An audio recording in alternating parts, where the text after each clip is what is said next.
Fertility जैसा मैं कह रहा था, सिर्फ आईवीएफ एक ही इलाज है। अगर कोई कपल आईयूआई के थ्रू ट्रीट हो जाता है तो लगभग 1 महीने में भी इलाज हो सकता है, 1 से 1.5 महीने में। एक अगर आईवीएफ ही उनका इलाज का तरीका बचता है तो लगभग 2 से 3 महीने का ड्यूरेशन होता है। इसके अंदर कपल्स को क्लिनिक मिनिमम 2 3 4 बार आना होता है और स्टिमुलेशन इंजेक्शंस उन्हें दिए जाते हैं फॉर द वुमन। वो लगभग 10 से 11 दिन इंजेक्शन दिए जाते हैं। वो ज़रूरी नहीं है उसके लिए क्लिनिक आना हो, तो 3 से 4 बार क्लिनिक आके इलाज प्राप्त किया जा सकता है 2 महीने के अंदर। कॉस्ट की बात आप कर रहे हैं तो देखिए, एवरेज भारत में और ख़ासकर मुंबई में लगभग 2.5 से 3 लाख रुपए का एक आईवीएफ साइकिल होता है। And I am very proud to say, जैसा मैं आपको कह रहा था, हम शायद भारत की सबसे अफोर्डेबल और सबसे ट्रांसपेरेंट पैकेजेस प्रोवाइड करते हैं अपने पेशेंट्स को। सो हमारे यहाँ एक आईवीएफ साइकिल लगभग 1.5 लाख रुपए के अंदर एवरीथिंग इंक्लूडेड हम पेशेंट्स को प्राप्त कर पाते हैं और दे पाते हैं, और हम उन्हें ईएमआई प्लान्स के थ्रू भी सपोर्ट कर पाते हैं। ये हर स्टेट में अलग कॉस्ट आती है या जनरल? जी, हम भारत की, जैसा हम कह रहे थे, टॉप 3 ब्रांड्स में से हैं और हमारे प्रेगनेंसी रिजल्ट्स अभी तक इंडस्ट्री लीडिंग है। हम लगभग 70% प्रेगनेंसी रेट दे पाए हैं अपने पेशेंट्स को। इसी कारण हम ग्रो कर रहे हैं बहुत तेज़ी से और हमें पेशेंट्स का सपोर्ट मिल रहा है।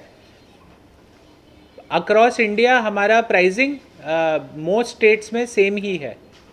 सो हम ओवरऑल सेम प्राइस रखते हैं, तो पूरे महाराष्ट्र में हमारा प्राइसिंग सेम ही होगा।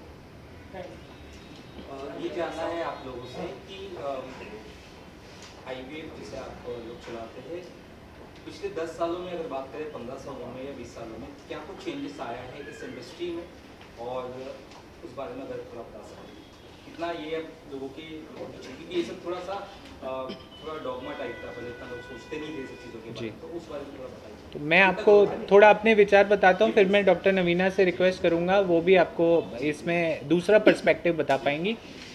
देखिए, पिछले 10 साल में 2 से 3 चीज़ें अगर अपन थोड़ा दूरी से देखें क्या हो रहा है भारत में, हुई हैं। पहला तो रिप्रोडक्टिव हेल्थ जिसे बोला जाता है, उसका मापदंड बहुत तेज़ी से गिरा है। सो टोटल फर्टिलिटी रेट गिरा है। ओवरऑल अगर हम 30 से 35 साल के एज ग्रुप को देखते हैं, 35 से 40 साल के एज ग्रुप को देखते हैं, जैसा डॉक्टर नवीना आपको बता रहे थे, पॉपुलेशन बेस में हमारे जो एग काउंट, एग क्वालिटी और स्पर्म काउंट, स्पर्म क्वालिटी 10 साल पहले और अब पाई जाती हैं, उसके अंदर गिरोतरी दिखाई दी है। पहले ये बहुत बड़ा टैबू हुआ करता था सोसाइटी में कि किसी ने आईवीएफ ट्रीटमेंट कराया है तो वो बिल्कुल ही जाके छुप के इलाज कराएगा, किसी को बताएगा नहीं। आई थिंक अब थोड़ा सा हम 10 साल में, हालांकि अवेयरनेस की अभी भी कमी है और इतना बड़ा देश है भारत, हम बहुत अच्छा कर सकते हैं, बट उन चीज़ों में थोड़ा सा ग्रोथ आई है। लोग अब मेडिकल ट्रीटमेंट की तरफ ज़्यादा मुड़ते हैं, बजाय पहले आप देखेंगे हकीम, मुनीम, रिलीजन का सहारा लिया जाता है और भी कई घरेलू नुस्खे अपनाए जाते हैं, उससे पेशेंट के लिए टाइम लूज हो जाता है। दूसरा सबसे बड़ा चेंज आया है साइंस एंड टेक्नोलॉजी में। सो जो प्रेगनेंसी रेट आज से 10 साल पहले आईवीएफ दे पाता था, अब क्योंकि इक्विपमेंट चेंज हो गया है, हम लोग जो अपनी एम्ब्रियोलॉजी लैब में एयर क्वालिटी लगाते हैं, आप बिलीव नहीं करेंगे, it is one of the cleanest airs which is ISO level 5 triple HEPA filtered. और अब एयर पोल्यूशन के कारण हर कोई फिल्ट्रेशन समझ गया है। तो मैं आपको बात समझा सकता हूँ, हमारा 3 लेयर्स ऑफ फिल्टरेशन होता है एयर जो आती है लैब के अंदर, जिसके अंदर एम्ब्रियोज प्रोड्यूस किए जाते हैं। इस सब टेक्नोलॉजी में बहुत बढ़ोतरी आई है एंड इसके कारण प्रेगनेंसी दर जो उसके अंदर भी रिजल्ट्स के अंदर पेशेंट्स के लिए बढ़ोतरी आई है। मैं इसमें एक ही चीज़ बस बताना चाहूँगी, अगर आप इसे 2 हिस्सों में विभाजित करें, पहला कि भाई केसेस में क्या बढ़ोतरी आई है और दूसरा कि ट्रीटमेंट में क्या इसमें अंतर आया है पिछले 10 साल में। केसेस जैसे अभिषेक बता रहे थे, हाँ इनकी संख्या बहुत ज़्यादा बढ़ गई है उसके कारण अभी हमने जैसे समझे कि लाइफस्टाइल बहुत चेंज हुआ है, स्ट्रेस फैक्टर है, लोगों के शादी करने की उम्र में हमने देखा है कि अब लेट शादियां हो रही हैं, और बहुत सारे कंडीशंस लाइक PCOS, एंडोमेट्रियोसिस और अंडों की संख्या में कमी आना, और पुरुषों के केसेस की मात्रा इनफर्टिलिटी की जो संख्या है उसमें भी काफ़ी बढ़ोतरी आई है। अगर हम केसेस के बारे में बात करें पिछले 10 साल में, तो जो इनफर्टिलिटी की संख्या थी, जो परसेंटेज था, उसमें बहुत कारणों से बढ़ोतरी आई। लेकिन अब ट्रीटमेंट की अगर हम बात करें तो ट्रीटमेंट में भी साइंस ने बहुत ज़्यादा इसमें सफलता प्राप्त करी है। पहले जो 10 साल जो ट्रीटमेंट पहले होता था, आज उससे हम कई ज़्यादा साइंस ने इस क्षेत्र में काफ़ी सफलता प्राप्त करी हुई है। पहले हम बेसिक IVF टेक्निक इस्तेमाल करते थे, उसके बाद ICSI आया जो एक बहुत ही मददगार ट्रीटमेंट साबित हुआ उन कपल्स के लिए स्पेशली जिन्हें पुरुष रिलेटेड तकलीफ थी, जिनके शुक्राणु की संख्या बहुत कम थी, क्वालिटी कम थी। फिर हम आगे बढ़े, लेज़र असिस्टेड हैचिंग, ब्लास्टोसिस्ट, ये सब ट्रीटमेंट में एक एक करके हर एक बढ़ोतरी ही पाई जाएगी। आज हम उस लेवल पे साइंस बढ़ गया है जहाँ पे हम AI के बारे में बात कर रहे हैं, जहाँ हम रेडियो फ्रिक्वेंसी टेस्टिंग के बारे में, आइडेंटिफिकेशन के बारे में बात कर रहे हैं, RI के बारे में बात कर रहे हैं। अगर आप साइंस ट्रीटमेंट में भी बात करें तो डेफिनेटली उसमें भी बहुत ज़्यादा बढ़ोतरी आई है। लेकिन अब हमें ये ध्यान देखना है कि हम इसका प्रिवेंशन भी करें, ना सिर्फ ट्रीटमेंट की तरफ भागें। तो ये तभी संभव होगा जब हम एकत्र होकर इसकी तरफ ध्यान देंगे। नॉर्मल जनता के हिसाब से एकदम बेसिक सोच से अगर देखा जाए या सोचा जाए तो एक नॉर्मल जो एज था पहले, जैसे कि 21-20 के साल में लड़की शादी करे, जो 28, 29, 30 तक हो गया, किस एज में एक लड़की को शादी करना चाहिए, एक लड़के को शादी करना चाहिए और कैसे? ये क्वेश्चन बहुत ही गलत मैं बोलूँगी, इसको मैं सही तरीके से बोलना चाहूँगी, क्योंकि आप शादी के लिए आप किसी को नहीं बोल सकते, राइट। अगर मैं बोलूँ कि आप अपने रिप्रोडक्टिव हेल्थ के बारे में कब से इस चीज़ को थोड़ा सा सीरियसली लें, या इसके बारे में आप सतर्क हो जाएं और इसके बारे में आप जांचें शुरू कर दें, तो हर वो महिला, हर वो पुरुष जो 25 साल से ऊपर है और 35 तक है, आज आप लोग मीडिया से आपने तो पहले ही देखा होगा कि आज एग फ्रीजिंग के बारे में बहुत ज़्यादा चर्चाएं हो रही हैं। बहुत सारे डॉक्टर्स, बहुत सारे सेलिब्रिटीज़ आज सामने आके एग फ्रीजिंग के बारे में बहुत खुल के बात कर रहे हैं।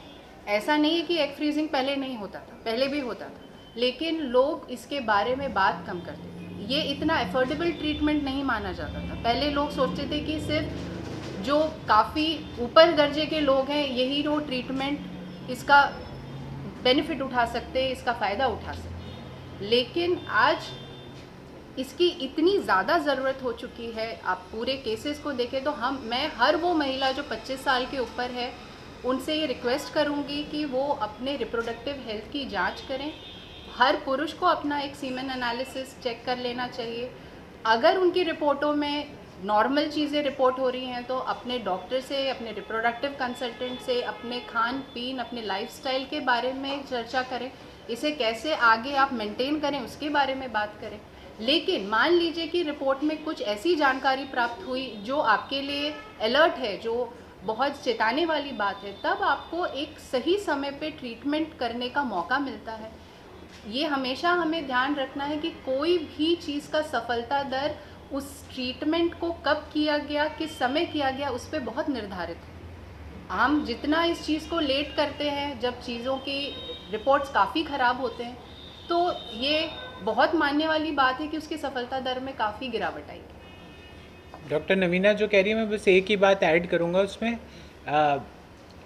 We also have introduced and announced a very comprehensive reproductive health screening program, जिसमें हम एग्जैक्टली सारे कपल्स जो अभी फैमिली प्लानिंग के बारे में सोच भी नहीं रहे या उन्हें कोई इनफर्टिलिटी का इशू नहीं है, उनके लिए भी ये मौका देते हैं और ये जागरूकता बनाने की कोशिश कर रहे हैं कि आप आइए और अपना रिप्रोडक्टिव हेल्थ असेस कराइए।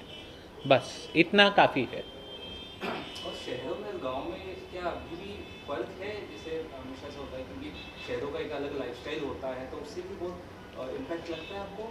जी, जितना डेटा पब्लिश किया गया है उसके अकॉर्डिंग इनफर्टिलिटी रेट या जो इंसिडेंस रेट बोलते हैं किसी भी कंडीशन की, वो ये कहा नहीं जा सकता कि शहरों में ज़्यादा है, गांवों में कम है, नॉर्थ में ज़्यादा है, साउथ में कम है। तो आई थिंक सब तरफ लगभग सिमिलर, जो मैंने 6 में से 1 कपल वाली बात आपको बताई, वो लगभग मोटे तौर पे भारत के अर्बन या रूरल हर क्षेत्र में पाई जा रही है और ये बढ़ ही रही है।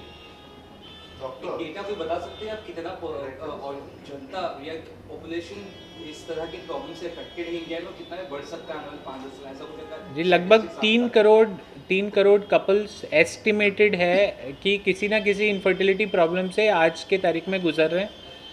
लगभग 3 लाख हर साल में कपल्स अपना IVF से इलाज कराते हैं। सो आप गैप देखेंगे वो 100 में से 1 कपल ही सामने आ रहा है। प्राइसिंग की बात करें तो कितना कस्टमर फ्रेंडली, सबसे बड़ा सवाल यही आता है। और आप शायद टॉप की IVF ऐसा है इंडिया में जिसमें आप शामिल हैं, सो आप उस चीज़ के बारे में दर्शकों को बता सकें जो जुड़ना चाहते हैं आप सब। जी IVF के बारे में बहुत सालों से ये माना गया है कि बहुत ही महंगा इलाज है। तो जो अपना मिडिल क्लास या लोअर मिडिल क्लास पेशेंट है जिसकी मानसिक आमदनी, घर की आमदनी मिला लूँ तो लगभग 30-40 हज़ार रुपये है, तो उसके अंदर वो पूरा घर अपना एक्सपेंडिचर निकालता है। वो सोचता है कि लगभग 2.5 से 3 लाख एवरेज इलाज की कॉस्ट मानी जाती है एक IVF साइकिल की। इसको देखने के 2 तरीके हैं। एक तो एक साइकिल में इलाज गारंटीड नहीं होता, तो आप किस क्लिनिक पे इलाज ले रहे हैं बहुत ज़रूरी है, जिससे आपकी प्रेगनेंसी रेट के चांसेस या सक्सेस के चांसेस हाईएस्ट हो। सो राइट क्लिनिक को चूज़ करना बहुत इंपॉर्टेंट डिसीजन है पेशेंट के लिए। और मैं बहुत I can very proudly say that we are industry leading in our pregnancy rates and you can see them here. Number 2, on the pricing and packages, and मैंने लगभग 400-500 पेशेंट से बात की थी 2020 में देश भर में पर्सनली। एंड जो मैंने पाया, पेशेंट की सबसे बड़ी फ्रस्ट्रेशन है कि जैसे जैसे इलाज कर सकते हैं, कुछ चीज़ें ऐसी हैं जिसे आप कंट्रोल नहीं कर सकते। अगर हम अपने दर पे बात करें कि हम अपना क्या ऐसी चीज़ें हैं, जैसे खान पान, हमें कोशिश ये करनी है कि हम दिनचर्या में जितने भी प्रिजर्वेटिव पैकेट फूड जिसमें आपके जो भी प्रिजर्वेशन वाली चीज़ें हैं, इसे अवॉइड करें। हमेशा हम कहते हैं कि पानी जो है ना, इसकी मात्रा हमारे शरीर में अच्छी रखें। जो हम नींद के बारे में हम बात कर रहे थे कि 7 से 8 घंटे की नींद होनी चाहिए। आज कोई ऐसा इंसान नहीं है जिसकी ज़िंदगी में स्ट्रेस नहीं, बट उसे थोड़ा सा अपने मेडिटेशन, योगा, कुछ व्यायाम, आप दिन भर में अगर 30 मिनट का भी व्यायाम करते हैं तो ये भी बहुत ही सफलता के लिए आपके एक कहते हैं कि बहुत एक आगे का स्टेप हो जाता है। दूसरी, हमें ये ध्यान रखना है कि आप क्या जो खा रहे हैं, जो आप अल्कोहल, आज की जनरेशन में हमने इसे एक फैशन के रूप में देखा गया है कि भाई हम स्मोकिंग कर रहे हैं, हम अल्कोहल कंजम्पशन कर रहे हैं।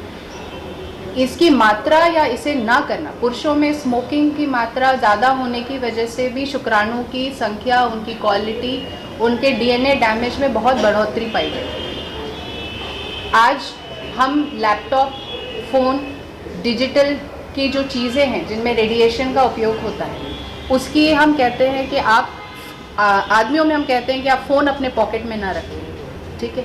हम आज कोई भी, कितने लोग हैं हम फ्री हैं तो हम हमेशा स्क्रीन में स्क्रॉल करते रहते हैं। उसकी बजाय आपने फ़ोन को रेडिएशन ही एमिट कर रहे हैं, उसे कुछ मात्रा में आप बाहर रखें, कुछ समय के लिए बाहर रखें, ठीक है। और जैसे लैपटॉप, पुरुषों में हम बहुत ज़्यादा ये काउंसलिंग करते हैं, इसकी जानकारी बोलते हैं कि जो पुरुष लैपटॉप पे बहुत समय तक काम करते हैं वो टेबल पे रख के लैपटॉप काम करें, और जब उसका प्रयोग ना हो तो उसे स्विच ऑफ कर दें, उसे बंद करें, ना कि स्लीप मोड में डालें। बिकॉज ये सारे पदार्थ जो हैं, ये सारे जो रेडिएशन एमिट करते हैं, ये कहीं ना कहीं हमारे शरीर को नुकसान करते हैं। खाने पीने में हम शब्द इस्तेमाल करते हैं लाइफस्टाइल, ये खुद ही अपने आप को बताता है कि लाइफ और उसकी स्टाइल, पूरी ज़िंदगी, अगर हम ये सोचें कि हम 1 महीना करके छोड़ देंगे और इसका हमारे शरीर पे असर दिखाई देगा, ये बिल्कुल नहीं। तो आज की जनरेशन से मैं दो ही चीज़ की रिक्वेस्ट करूँगी कि आप जितने भी मॉडर्न हो, जितनी भी तकनीकें आ रही हैं, लेकिन स्वस्थ खाना, फ्रेश खाने की तरफ, 7 से 8 घंटे की नींद, व्यायाम को अपने लाइफ में लाना और डिजिटल इक्विपमेंट से जितनी थोड़ी लिमिटेड दूरी कर सकें थोड़े समय के लिए, बाहर जाके खेलना। आजकल के बच्चे ज़्यादा करके स्क्रीन, घर में ही रहते हैं, थोड़ा बाहर आउटडोर में खेलना, इन सब चीज़ों का रूटीन में इस्तेमाल करें। और सही समय पे, जैसे हमने बात करी थी, चेकअप कराना। चेकअप कराने का ये अर्थ कहीं भी नहीं है कि आपने ट्रीटमेंट करना है, इससे सिर्फ आपको एक जानकारी प्राप्त हो रही है आपके हेल्थ के बारे में। ये चीज़ों का आपने ध्यान देना। मैं लास्ट सवाल आपसे पूछना चाहूँगा, यंग फीमेल स्पेशली ऐसी भी महिलाएं आपके यहाँ पे आती होंगी जिनको कहीं ना कहीं बच्चे के लिए प्रेशर, जैसे फैमिली नॉर्मली होता ही इंडियन फैमिली, ऐसे भी क्या पेशेंट्स आपके यहाँ पर आते हैं और क्या उनका कैसा रहता है साइकोलॉजी, कैसे थोड़ा सा बता सकते? देखिए, भारत में तो ये तकलीफ़ बहुत शुरू से चली आई है। आप सबने ये देखा होगा कि बहुत सारे ऐसे फाइल्स आती हैं हमारे पास जहाँ पे सिर्फ फीमेल की जांचें हुई हैं, मेल की कभी जांचें ही नहीं हुई। तो ये आप मान के चल लें कि उन्होंने ये तो दिमाग में अपने बैठा लिया था कि ये महिला की ही गलती थी, पुरुष की कोई चेकअप ही नहीं किया। ये मैं डॉक्टर की भी मानसिक सोच के बारे में बता रही हूँ। और जब एक फर्टिलिटी डॉक्टर इसे चेक करता है, बिकॉज हमें ये पता है कि प्रेगनेंसी दोनों के 50-50% कंट्रीब्यूशन के हिसाब से होती है। सो जब हम महिला को चेक कर रहे हैं तो हमें एक बार तो पुरुष को चेक करना ही करना है। ये भले ठीक है उनकी रिपोर्ट नॉर्मल आ रही है, बट आप एक बार भी ना चेक करें, ये गलत तरीका है। तो आप जब ऐसे, हमने बहुत केसेस देखे कि जब हमने पुरुष की चेकअप करी और उसमें हमें फिर दिक्कतें पाई। लेकिन आज भी हमारी सोसाइटी, हम कितने भी एडवांस हो गए हैं, किसी भी सोसाइटी स्ट्रेटा को हम बिलोंग करें, ये प्रेशर महिलाओं के ऊपर हमेशा रहा है। दुसरा क्वेश्चन आहे, स्ट्रगल करण्यामध्ये काही लोकांची वेळ निघून जातो, स्ट्रगल शिकण्यामध्ये, एज्युकेशनमध्ये, नोकरीमध्ये काही मुलीची संख्या होऊ शकतो 42, त्याची वेळ मुलाची संख्या ज्यावेळी कधी 30 असतो, ज्यावेळी 35 असतो। ह्या पद्धतीने अगर लग्न, अगर विवाह जर झाला, त्यांचे संबंध वयामध्ये जर डिफरन्स जर असेल, त्यांच्यामध्ये हा इश्यू होऊ शकतो का?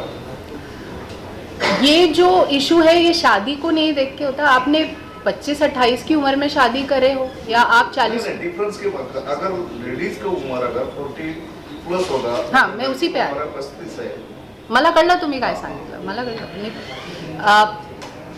इसमें बस यही है कि औरतों में जैसे उनकी उम्र बढ़ती है, उनके अंडों की संख्या में गिरावट आने लगती है। जब हम कहते हैं 30 की उम्र में ये गिरावट में बहुत तेज़ी से बढ़ोतरी होनी शुरू हो जाती है।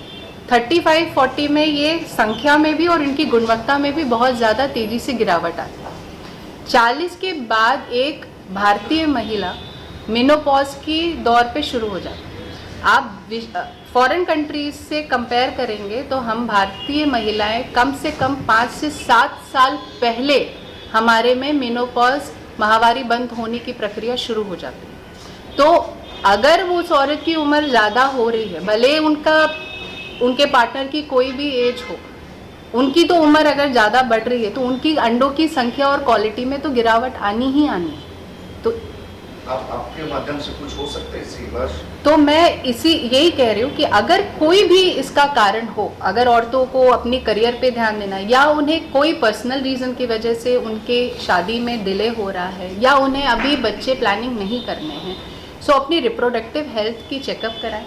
और आज साइंस इसी चीज़ के लिए, और बिरला फर्टिलिटी ने भी ये बहुत बड़ा इनिशिएटिव लिया है कि एग फ्रीजिंग जैसी आज तकनीक हमारे पास उपलब्ध है, जिससे आप इसका उपयोग करके, आपने अगर एक 30 की उम्र में अपने अंडे फ्रीज करा लिए, अब आप किसी भी कारणवश आपने ये निर्णय लिया कि आपको 35 या उसके बाद प्रेगनेंसी के बारे में सोचना है या प्लान करना है, बट आप ये 30 की उम्र के फ्रीज अंडों का इस्तेमाल कर सकते हैं।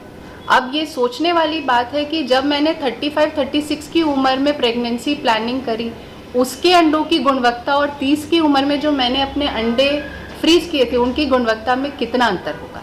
सो एग फ्रीजिंग के लिए इसीलिए हम आज की बच्चियों को, आज कि महिलाओं को इस चीज़ के लिए हम बोल रहे हैं, इस चीज़ के लिए जागरूक करना चाह रहे हैं कि अपनी जांचें कराएं। और अगर उन्हें 1% भी इस चीज़ का डाउट है कि उन्हें अभी अपनी फैमिली प्लानिंग नहीं करी है, या आगे उन्हें पता नहीं कि वो शादी कब करना चाहते हैं या करियर की तरफ ध्यान देना है, तो ये एक एग फ्रीजिंग एक औरत के लिए इतना कहते हैं ना एम्पावरमेंट, उनके लिए एक बहुत बड़ा रिप्रोडक्टिव हेल्थ का एक बहुत बड़ा एम्पावरमेंट चीज़ है। इसका उन्हें बहुत बेनिफिट उठाना चाहिए। और बिरला फर्टिलिटी एंड आईवीएफ ने इस चीज़ को ध्यान में रखते हुए बहुत ही बेसिक मतलब इसका जो बजट है बहुत ही एफोर्डेबल है, कि ताकि ये चीज़ हर स्तर की महिला इसका उपयोग कर सके। देखिए, जो लगभग आज कोई भी यंग कपल, वर्किंग कपल या कोई भी महिला, अगर हम लोग बाहर खाना खाने भी जाते हैं तो जो खर्चा होता है लगभग 1600-1700 रुपये महीने के कॉस्ट पे एटलीस्ट 5 साल का, जो डॉक्टर नवीना बताती हैं, हमने फ्रीजिंग प्रोग्राम लॉन्च किया है जो अपने आप में इन इंडिया अनोखा है। इस प्राइस पे कभी भी ये सर्विस हमारी कम्युनिटीज़ को मिली नहीं है। और मैं एक ही चीज़ जोड़ना चाहूँगा डॉक्टर नवीना जो कह रही थी आपके क्वेश्चन के आंसर में सर, वो ये है, एक फ्रीजिंग एक ऑप्शन है, दूसरा ऑप्शन ये है कि जैसे ही कपल को फील हो कि अब हम 6 महीने से ट्राई कर रहे हैं फॉर फैमिली, और अगर 6 महीने के अनप्रोटेक्टेड सेक्स के बाद भी अगर वो नहीं प्रेग्नेंट हो पा रहे हैं, सबसे पहले आके डॉक्टर से मिलें, उसमें फिर टाइम वेस्ट ना करें। क्योंकि आप सब जितना डॉक्टर साहब ने समझाया, आप यही देख रहे होंगे कि सारा खेल समय का है।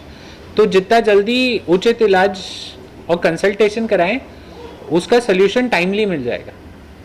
सर, महाराष्ट्र में अपना मुंबई में कितना सेंटर है सर? अभी हमारा एक सेंटर है बॉम्बे में, अगले 12 से 18 महीने में लगभग 4 सेंटर हो जाएंगे।